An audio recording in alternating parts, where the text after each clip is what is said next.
à l'endroit de Madame Leïdjen aussi. Et depuis que M. Seydi m'en a informé, je me suis posé deux questions.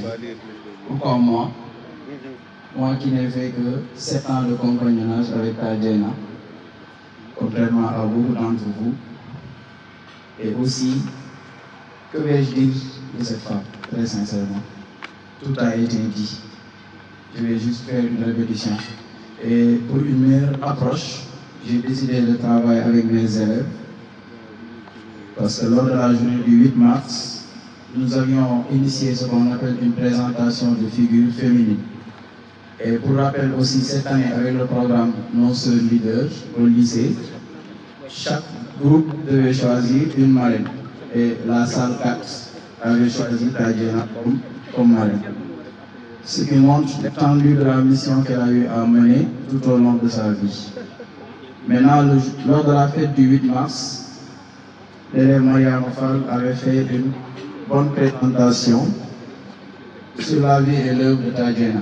Je crois qu'il est tellement important de connaître son cursus pour qu'on puisse mesurer l'ampleur de la mission qu'elle a eu à mener. Mariam Fall, tu viens. Les autres aussi, Abès et Fall, ce sont des élèves en classe de seconde. Je les engage depuis qu'ils sont en 6e. C'est des élèves avec qui nous avons cheminé. Donc elles vont vous faire un rappel de la vie et l'œuvre de Mme Leïdjen aussi. Et je vais conclure par l'hommage. Donc je vous remercie de votre aimable attention. Mariama.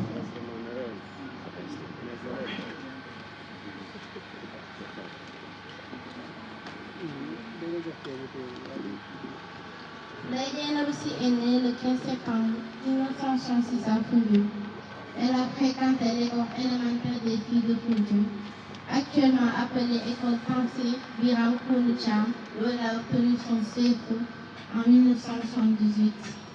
Après 7 ans d'études secondaires, elle décore son baccalauréat en série A3, actuellement série L2, à la session de juillet 1985. Elle est orientée en faculté de droit où elle a obtenu 4 années de dur labeur. Avant d'aller suivre des cours de comptabilité dans une structure privée à Dakar.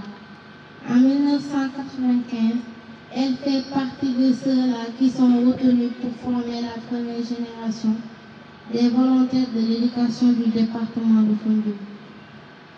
Après leur formation, elle est affectée à l'école élémentaire de Gaguruka en octobre 1985 comme adjointe.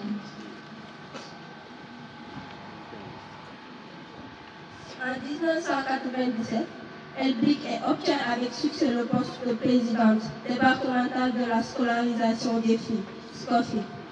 Elle a initié et déroulé avec succès plusieurs activités que les archives au niveau de l'EF et ou de la SCOFI régionale peuvent sans nul doute témoigner. En 1998, une ONG appelée Action Aide se charge de parrainer les activités de la SCOFI. Et des plaidoyers sont tenus dans presque tous les villages du département pour l'inscription et le maintien des filles à l'école. En octobre 1999, Leïdjen est affectée à l'école élémentaire de Bekor comme directrice, devenant ainsi la première femme directrice de l'école du département de Foundiougne.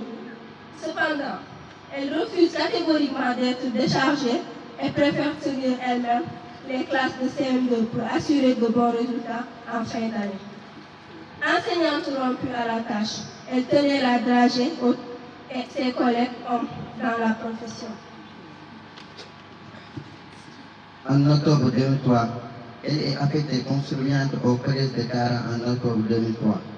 Établissement étant créé en 2001, elle a d'abord occupé le poste de comptable et surveillante à la fois pendant au moins 6 ans.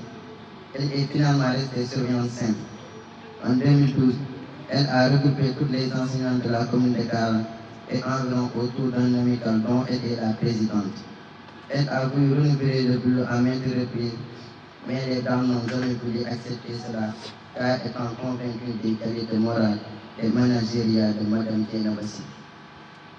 Installée définitivement à Karang, Elle a su mettre tout le monde d'accord et beaucoup d'enseignants ont pu bénéficier de son expertise et de ses conseils ô combien exceptionnels. Elle nous a quittés le 17 octobre 2023 et repose désormais au cimetière de Ndiaye Mekhe. Que Dieu l'accueille au paradis. Merci Taïgéna. Merci beaucoup. Merci, chers élèves. Donc, je crois que vous avez bien écouté un parcours qui a commencé à Foundiougne et qui s'est terminé à Ndiaye Mekhe. Donc, permettez-moi aussi de rendre hommage à travers un texte que j'ai écrit. Le texte, je l'ai intitulé « Mission accomplie Taïgéna ».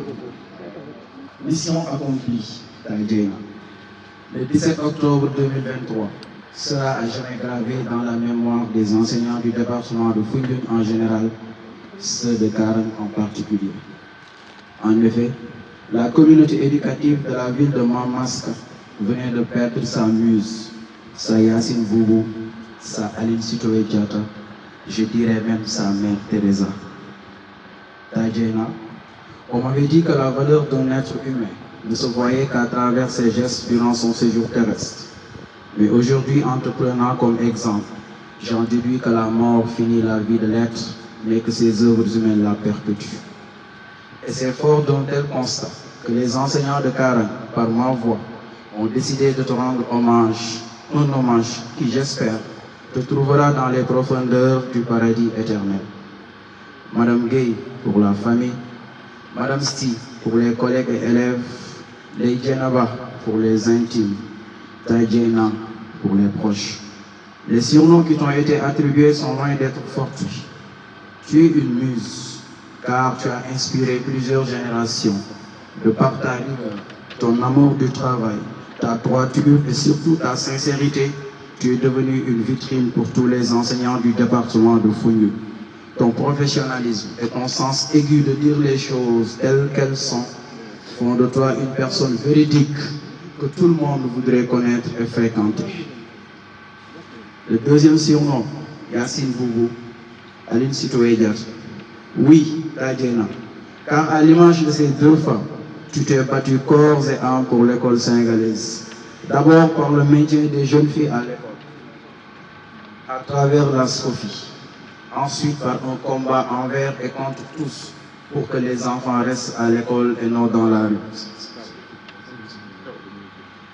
Combien d'élèves, garçons ou filles, as-tu remis dans le droit chemin alors que sous l'influence de mauvaises fréquentations ou encore la puberté, ils étaient en train d'hypothéquer leur avenir?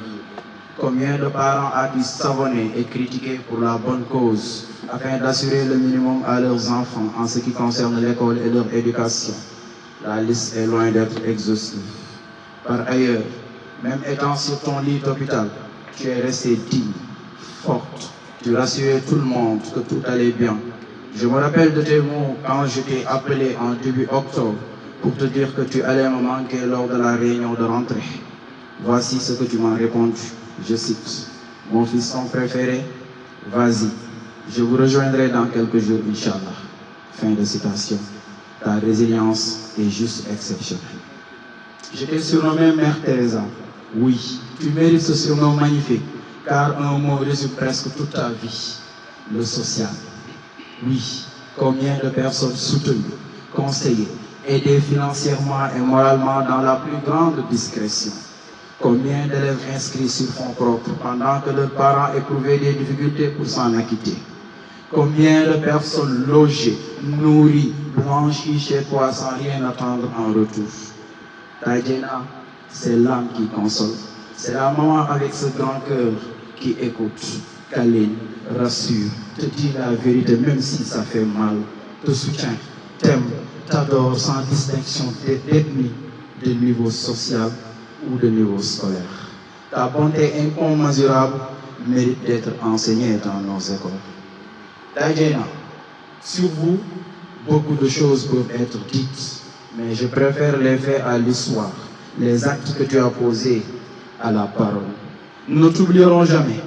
À vrai dire, tu n'es jamais parti, car tes conseils si précieux résonnent encore dans la mémoire collective. Tes actes posés sont encore perceptibles. Ton travail abattu, autant à l'école que dans la vie, sont toujours palpables. Je sais que pour rien au monde, tu n'aurais aimé. Je sais que pour rien au monde, tu n'aurais aimé que l'on parle de toi devant tout le monde. Car au-delà de ton caractère social, la discrétion est un maître mot chez toi. Elle m'appelait mon fiston préféré, je l'appelais ma maman adorée. Et je sais que beaucoup d'entre vous avaient ces petites choses qui la rattachaient à Tadjena et peut écrire un livre sur elle. Nous nous remettons à Dieu et prions pour le repos éternel de son âme. Parce que comme on a l'habitude de dire, dans ce bas monde, il n'y a ni de bonheur, ni de malheur. Il n'y a que la comparaison d'une situation par rapport à une autre. Et tant que Dieu ne daignera dévoiler à l'homme son avenir, la sagesse devra se résumer en 2 mots, attendre et espérer. Mission accomplie, Tadjena.